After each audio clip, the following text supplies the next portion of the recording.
नमस्कार, मी पंजाब डक. महाराष्ट्रातल्या सर्व शेतकऱ्यांसाठी सर्वप्रथम आनंदाची बातमी की मान्सून मध्ये 17 मेला अंदमान बेटावर दस्तक देणार आहे. म्हणून ही सर्वप्रथम महाराष्ट्रातल्या शेतकऱ्यासाठी आनंदाची बातमी. 17 मेला जर मान्सून अंदमान दस्तक दिल्याच्या नंतर ते काय होणार आहे, 26, 25, 26, 27च्या दरम्यान 27, 28च्या दरम्यान तो केरळ दाखल होईल आणि तिथून पुढचा प्रवास होईल. म्हणजे असं करत करत जूनच्या पहिल्या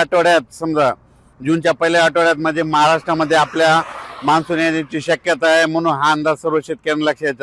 म्हणजे सांगायचं झालं तर 17 जूनला मात्र अंदमान बेटावर मान्सून दस्तक देणार आहे. म्हणून हा अंदाज सर्व शेतकऱ्यांनी लक्षात. शेतकऱ्याला सांगू इच्छितो की आजच्यानं कंप्लीट 22 दिवस पाऊस राहिला आहे. तुम्ही शेतीचे कामं करून घ्या, कारण की मान्सून आणखीन 2 दिवसानं 17 मेला मात्र अंदमान बेटावर मान्सून दस्तक देणार आहे. म्हणून हा अंदाज सर्व शेतकऱ्यांना लक्षात यायचा. आजच्यानं कंप्लीट 22 दिवस पावसाला शिल्लक राहिलेले, म्हणजे पाऊस 22 दिवसावर आलेला आहे. म्हणून शेतीचे कामे करून घ्या, म्हणून हे देखील सर्व शेतकऱ्यांना लक्षात यायचं.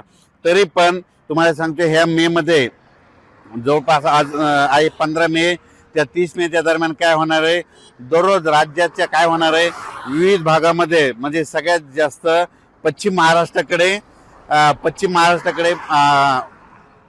मान्सून पूर्व अवकाळी पावसाचं हे सावट चालू राहणार आहे. म्हणून हा अंदाज सर्व शेतकऱ्यांनी लक्षात घ्यायचा.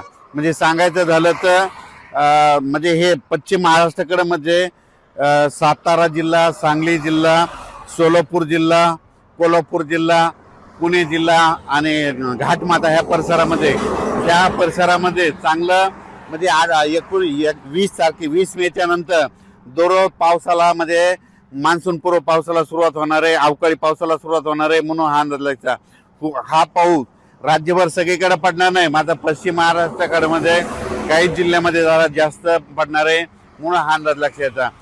संपूर्ण महाराष्ट्रात मात्र ही अवकाळी सध्या नसणार आहे. फक्त 21 पासून काय होणार आहे, त्या पावसामध्ये थोडी वाढ होत जाणार आहे.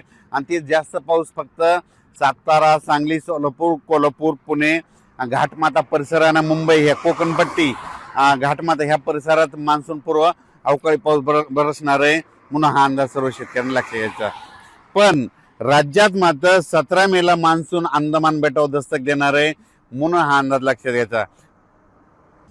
20 मेच्या नंतर ते 30 मेच्या दरम्यान राज्यामध्ये काय होईल, काही भागामध्ये मान्सून पूर्व पाऊस सुरू होईल.